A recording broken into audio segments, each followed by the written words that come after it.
Salut à toutes et à tous, bienvenue dans mon émission hebdomadaire de la semaine 12. Aujourd'hui, on va analyser 4 valeurs énergétiques, 3 valeurs qui montent, une valeur qui patine un peu et 4 valeurs basiques du CAC 40. Donc on va commencer tout de suite, donc c'est basique mais histoire de faire un rappel pour les nouveaux, pour les nouveaux notamment. Donc on commence le CAC, pour rappel Covid, tac, crac, on reprend un canal haussier qu'on a tracé avec les points les plus hauts, qu'on a tracé avec les points les plus bas. Voilà, on est allé taper des plus hauts, toujours plus haut, période haussière, et là on est dans une phase baissière. Là on était dans une latéralisation, une consolidation. À partir d'ici, on a cassé la MM200, on est en baisse. Après, il y avait le facteur de l'Ukraine, donc qui a aidé à cette baisse. Et donc, on est remonté. La guerre qui stagne, toujours pas de choses. La Russie joue avec l'énergie. C'est pour ça que le Brent monte. Et joue avec la monnaie. Et joue avec les régions qu'elle veut, notamment le Donbass et la petite région en bas. Donc voilà. Donc maintenant, le CAC où on en est, on latéralise. Après une poussée du point au plus bas de 16%, ce qui est énorme, on latéralise. Là j'ai tracé ça, c'est pas un canal, hein, c'est pas un range, mais c'est une latéralisation. On voit bien qu'on consolide pas vers le bas, là on latéralise. Donc voilà, le CAC c'est fait, rien de spécial, hein, il ne se passe rien de spécial. Air Liquide vendredi qui a fait un plus haut, qui a encore fait un plus haut. Moi j'avais tracé ça, je voulais le passer à l'achat ici, à 147, puisque j'avais vu un petit retournement. Il n'a pas fallu... Il n'a pas fallu attendre pour voir le retournement, malheureusement. Enfin bon, on voit d'ailleurs le rôle de la MM200, une petite touchette dessus et puis ça repart. Voilà, voilà, Air Liquide. Donc ça se trouve là, on pourrait aller bien plus haut dans la semaine à venir, mais ce n'est pas le moment de se positionner. Hein. Là, on voit qu'elle a fait en tout droit, c'est pas le moment de se positionner là-dessus. Hein. Elle fait 5% comme ça, c'est pas. On attend une petite consolidation si on veut rentrer dans l'espoir d'aller viser des points comme ça. Disons, si on veut, imaginons rentrer ici, on attend une consolidation ici, ou au milieu de la mèche, on va dire. Tac. On peut attendre, mais ne pas rentrer maintenant. C'est le conseil du jour. Ensuite, Total... oula, non, j'ai pas le bon Total. Total Énergie. Total Énergie qui fait une poussée. On était en train de redescendre. Là, on a bien vu hein, cette baisse-là qui a été un peu exacerbée avec la Russie, un peu abusée, qui a monté, mais repli direct. Donc là, latéralisation, on voit bien. Mais bon, elle en veut. Elle en veut, elle en veut. Donc moi, total, je serais pas surpris de la revoir dans les 50 mi-2021, mi-2022, pardon. Ça me choquerait pas. Donc voilà, donc ça, j'espère que tout le monde en a un peu un portefeuille pour les dividendes. Que tout le monde a son petit dividende. Ah bah d'ailleurs, ah, on va bientôt le dividende pour moi. Oh voilà, bon, pareil, rien à faire. Sanofi. Si vous avez du Sanofi, c'est intéressant. Sanofi et patine sous les 96. Sanofi elle m'embête un peu. Est-ce qu'elle veut pas y aller? Elle veut pas y aller. 95, 96 et patine sur ce niveau-là. Là, on voit que... Ouais, en plus là, ouais, ça patine sur cette zone de prix. Donc, Sanofi, il y a des choses à faire, hein. C'est un peu mou, mais il y a des choses à faire. Moi, je resterai à l'achat ici, une petite position 90. Tac, qu'on rachète ici, qu'on revend ici, qu'on essaye de... Même ici, là, on va dire, ici, on a une belle zone de prix, ici. Voilà. Essayez de faire des allers-retours, si vous pouvez. C'est toujours intéressant sur des petites valeurs comme ça, il n'y a pas trop de risques. Mais bon, ça patine, hein. Moi, quand on est en portefeuille, les dividendes c'est sympa, mais j'aimerais bien qu'elle pousse, quoi. Qu'elle ressorte, elle a fait un plus haut ici. 96, 25, 29, mais il ne se passe rien, il n'y a pas de folie acheteuse, il n'y a pas de... Voilà, on patine, on patine. Ces plus hauts sont là, 101. On va jamais aller plus haut, mais... Mm. Ça patine, ça patine. Non, on la voit bien, la zone de prix, hein. Ouais, on va dire là, quoi. Cette zone de prix là, compliqué, compliqué. On la tape, mais on n'arrive pas à la passer en fait, hein. Donc, pas évident. Pas évident, pas évident. Je connais celle-ci, pas évident. Oh là, pareil, hein, il se passe pas énormément de choses. Pareil, j'espère que vous en avez quelques-unes en portefeuille, toujours intéressant pour le dividende. On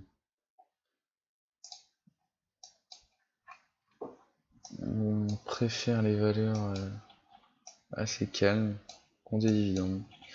Vinci. Vinci, on a une belle oblique. Une belle oblique d'ailleurs. Qu'est-ce qu'il fait là, cette oblique là? Non, il fait rien.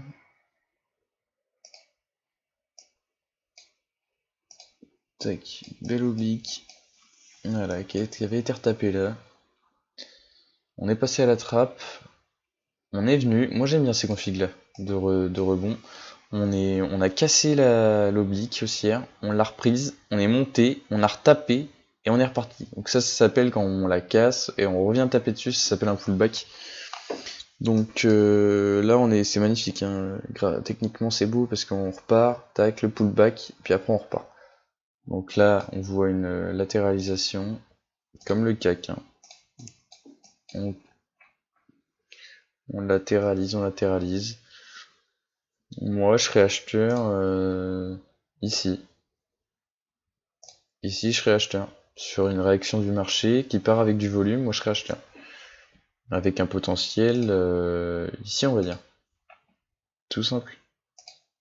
Voilà, on prend là, on prend position ici, et ouais, il y a 7%. Ouais, on va dire 6,5 avec les frais, ça dépend du broker, mais ça dépend des valeurs aussi. Les frais, ça dépend des valeurs aussi, hein.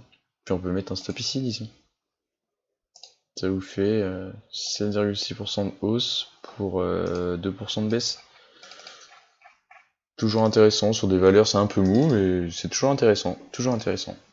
On va passer à Vetoquinol. C'est celle qui me fait mal au cœur. Alors Vetoquinol, j'en parlais, bon, ça c'est de la première vidéo que j'ai mis sur YouTube, mais je me suis un peu entraîné avant, pas évident. Mais j'en avais parlé ici.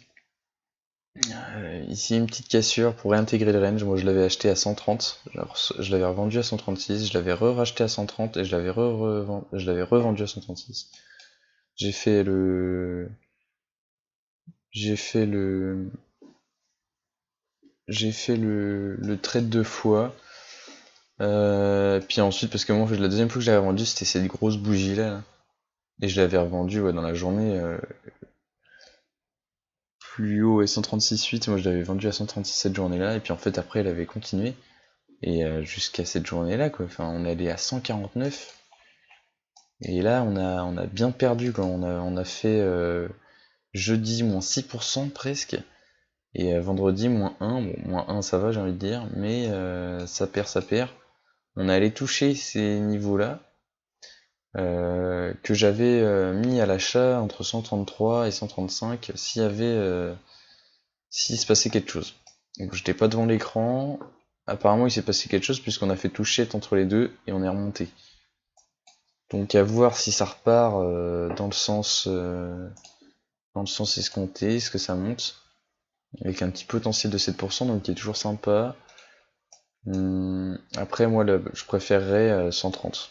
Mais bon après il y a le bas du range. Donc on peut espérer 132 et 132, 134. Voilà, ça serait bien. Moi j'aimerais qu'ils repartent, j'aimerais bien en fait une... Après il y a très peu de volume, hein. Là il y en a eu mais c'est exceptionnel, mais moi j'aimerais bien une, une oblique, voilà. Une congestion, une diminution du volume, pour après partir. Bon, après partir à la hausse, à la baisse, je ne sais pas, mais au moins partir, au moins qu'on ait le temps de se placer. En tout cas, c'est pas maintenant qu'il y a des choses à faire. Là, faut attendre. Que le marché décide où il va aller. Voilà pour Vetoquinol. Ensuite, on va passer au secteur de l'énergie. Donc, si vous suiviez, vous n'êtes pas sans savoir que le Brent a explosé, que les valeurs pétrolières ont explosé. Pardon. Donc, ESSO, très intéressant pour le long terme. On est en train de se retourner. Comme je vous avais déjà montré sur Carrefour, enfin je vais arrêter de dire ça parce que je vous ai pas montré les émissions. Mais phase baissière, consolidation, phase haussière. On voit que ça pousse, ESSO, on avait consolidé, on avait tapé l'oblique baissière, l'oblique haussière, pardon, et là on est reparti. Là, comme ce que je vous disais, on est monté, on a fait le pullback et on est reparti. Donc très très beau. Je m'attends peut-être à une petite consolidation, peut-être sur cette zone là, ce serait bien. Sur cette zone là, tac tac tac, quelques petites bougies là-dessus. Avec pareil, une diminution de la volatilité. Voilà, ouais, non. Mais une diminution de la volatilité sur quelques jours pour après repartir à la hausse ou partir à la baisse, je ne sais pas, mais au moins qu'on puisse mettre des stops courts. Et les objectifs sur ESSO sont directement très grands. Je sais pas où on va pouvoir en mettre. Bah si on se met en semaine déjà, voilà. Voilà, on peut mettre là, bon, c'est un peu lointain, mais peut-être là déjà, 36, 32, bon, on peut mettre à 30 en fait. Voilà. Voilà. Donc déjà, ça fait des très beaux objectifs. Bon, celui-ci un peu moins, 30, mais tout de même. Si on part à l'achat là, il y a 10% quand même. Alors pour une baisse de 4%, notre ratio est bon. 1 pour 2, c'est intéressant. C'est intéressant, c'est intéressant. Pareil, à voir avec la conjoncture. C'est pareil, hein. Après, il y a Valourec que je veux pas refaire, mais voilà, on a CGG. Moi que j'avais acheté la semaine dernière, sur ce mini support là, on avait baissé. On avait touché mon stop que j'avais pas vendu. Moi, les ordres de vente de stop, je les aimais pas tout le temps, hein. Ou alors je les mets, mais bien plus bas. Bien plus bas. Là, j'en avais pas mis, mais par exemple, autant en mettre un ici, quoi. Donc ça, dans la séance, si on fait moins 40%, et ben on est stoppé. Par contre, si juste on vient faire une touchette sur le... Si on vient juste faire une touchette sur le stop, au moins on est encore là. Là, j'aurais perdu moins 6%, alors que j'ai validé mon plan avec plus 4%. Donc c'est tout con, hein, mais c'est un petit exemple. Donc bref, voilà, c'est GG, ça pousse, ça pousse. Prochaine résistance, c'est les 1€. 1€, très pricé par le marché. Donc voilà, donc ça dépend du prix du pétrole. Moi j'aimerais bien une petite consolidation pour revenir sur ces niveaux-là. 902, pour repasser à l'achat encore une fois. Et puis pour après reviser, hein. Ça se passe, hein, puis il y a du volume, hein. Et en plus là, la montée se fait avec un volume décroissant. Là on le voit bien, hein. Tac, depuis cette journée-là, la montée se fait avec un volume décroissant. Donc ça peut partir à la hausse, hein. Ou partir à la baisse, mais ça peut partir à la hausse ou partir à la baisse, quoi. En plus, c'est une valeur très vadée, donc c'est-à-dire qu'il y a beaucoup de ventes à découvert. Et vu qu'elle monte, donc ceux qui font de la VAD, généralement, c'est les fonds d'investissement, et ben ils rachètent leur VAD dès que ça baisse un peu. Donc par exemple, cette journée-là, typiquement, dans la journée, elle était en négatif la plupart de la journée. Et puis on le voit sur le graphe, des fonds rachètent leur VAD parce qu'il y a c'est un titre important, un nombre important de titres qui sont rachetés. Et donc on le voit bien, et puis on le voit bien dans les comptes rendus aussi, des fonds, et donc cette valeur-là, celle-ci, ça peut exploser très fortement. Ensuite, on va partir sur l'énergie, mais l'énergie verte. Carbios. Carbios, valeur très intéressante, mais malheureusement, Carbios, elle se fait mal, elle nous fait du mal. J'avais failli l'acheter ici sur, elle avait baissé en excès, elle avait fait moins 12 et le lendemain elle avait fait moins 1, moins 1. Ah bah non, mais non, dans la journée du coup elle devait être à moins. Ah, elle était à moins 12, ouais, c'est ça. Donc, ouais, Carbios très intéressant, là on repart. On voit que pour Alta, ils nous ont tracé des petites lignes de prix qui aident, il faut le dire, qui aident. Donc, bah, moi j'attendrai là. Typiquement, voilà, le truc est déjà tracé, moi j'attendrai là, mais là rien à faire, on voit le retournement. Avec peu de volume, une baisse pareille avec peu de volume, c'est pas bon. Y a rien à faire, on attend. On attend pour Carbios. Neoen. Neoen, par contre, c'est intéressant. C'est intéressant. Parce que la tendance de fond est quand même haussière. La tendance de fond est haussière. On avait suivi là, parce que là, il y avait carrément un canal baissier. Tac. Voilà. Ça baisse. Voilà.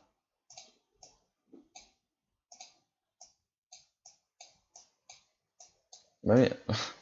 Voilà, bon, ça baissait, on l'a cassé par le haut. La MM10, on est repassé au-dessus. MM10 très intéressant pour le court terme. On est venu taper là, donc le support qui a fait résistance. On a tapé, tac, on fait le pullback, ça part. On revient taper dessus, pullback encore une fois, et on repart. Et là on vient refaire le pullback lundi à voir ce que ça va donner. À voir ce que ça va donner, puisque là du coup on repart sur le support, mais après on l'a touché beaucoup de fois en très peu de temps. Donc qu'est-ce qui va se passer? Peut-être que là on va faire une petite latéralisation sur le support, on va continuer à monter un tout petit peu, et puis c'est tout ça, on va repartir à la baisse comme ici en fait. Parce que Neoen, faut savoir qu'elle est très endettée cette boîte, que les fondamentaux sont assez bons, mais le PER est super élevé. C'est pas fondamentalement c'est bien pour le futur, mais la valeur n'est pas excellente. Donc on va passer à ce qui monte maintenant. Fugro. Fugro, j'en ai entendu parler sur la chaîne de Trend France. Très bon gars d'ailleurs, allez le suivre. Il fait des belles vidéos journalières en plus. Lui, ce qu'il visait, c'était un retournement de long terme. Un retournement de long terme. Donc on voit que c'est vrai que là, il y a un petit retournement. Enfin, petit.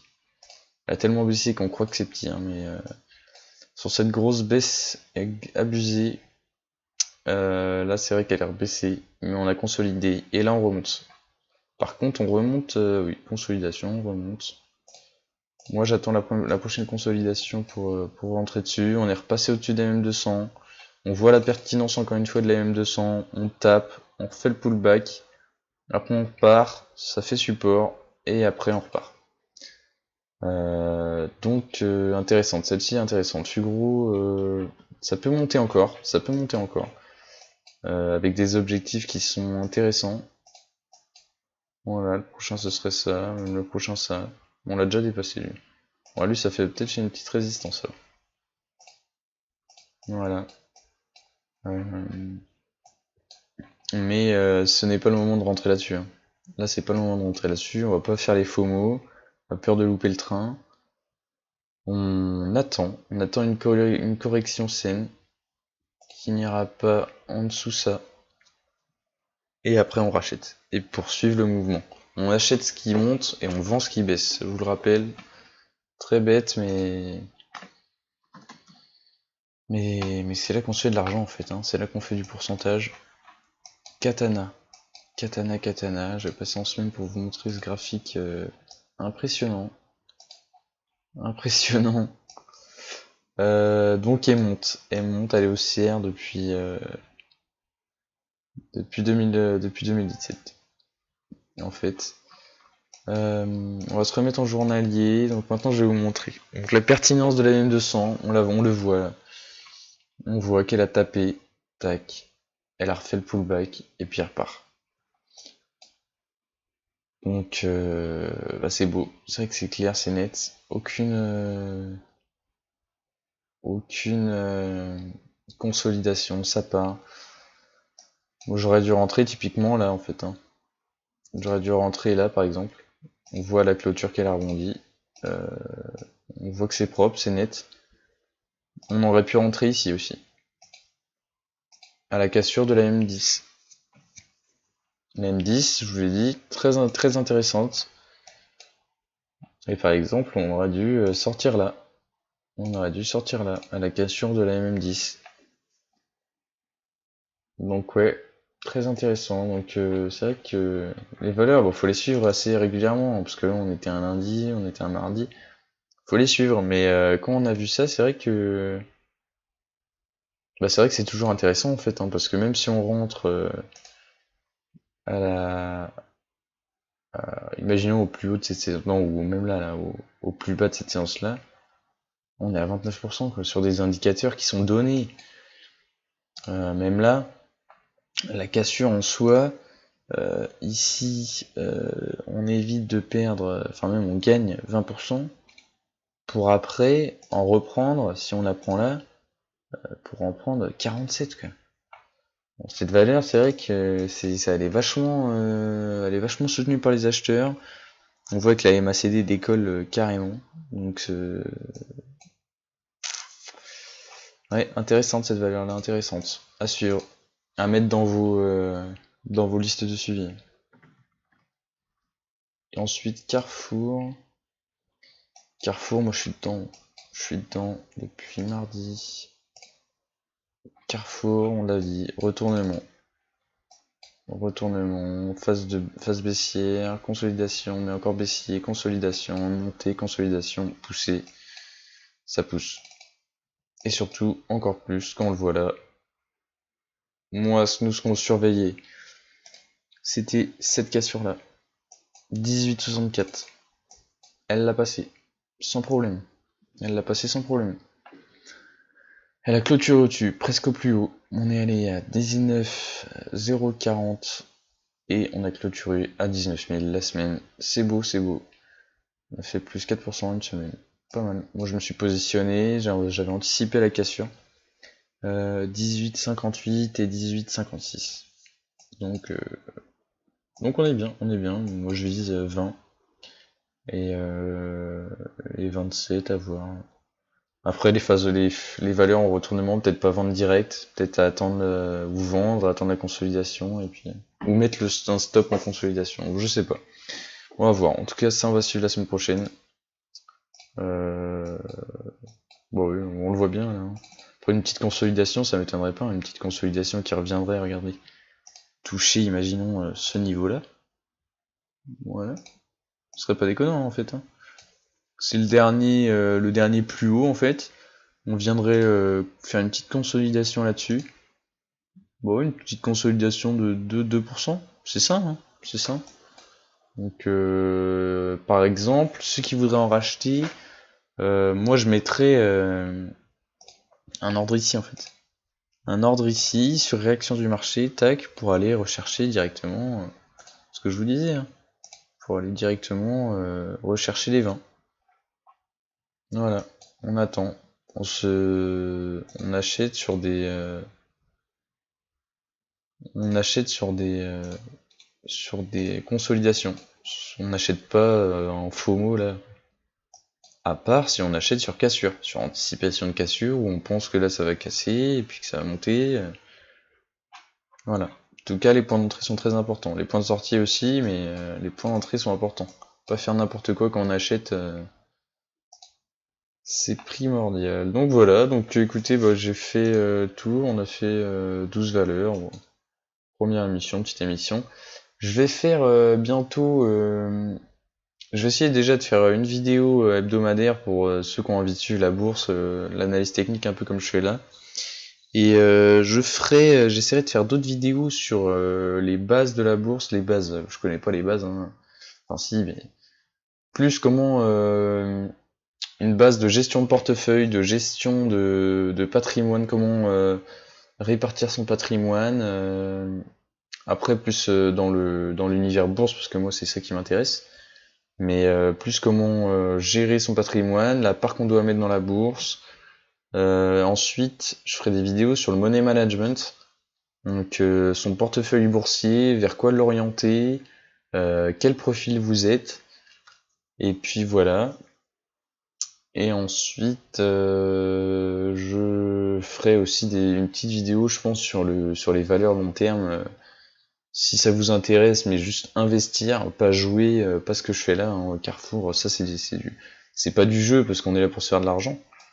Mais là on est plus présent à la bourse, on est dans la bourse pour euh,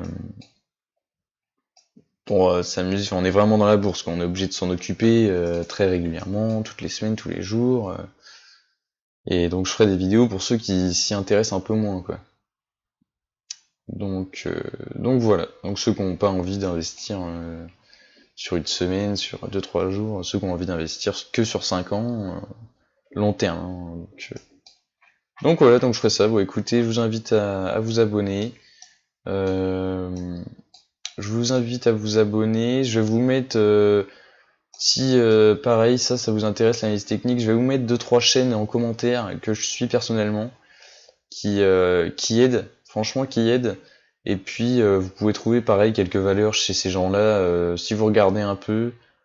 Après vous ne tuez pas non plus à la tâche à regarder je ne sais combien de fois leurs vidéos. Mais c'est intéressant de trouver quelques valeurs, des fois on trouve des petites pépites. Vetoquinol, moi je l'avais trouvé comme ça, hein, sur la vidéo d'un mec qui expliquait, enfin qui faisait un graphe en fait. Et ouais, c'était intéressant. Donc voilà, donc bah écoutez, moi ce sera tout pour aujourd'hui. Je vais vous dire, je vais vous souhaiter une bonne fin de week-end, un bon début de semaine, et puis profitez de ce beau temps. Hein. Ouais, ciao, à la semaine prochaine.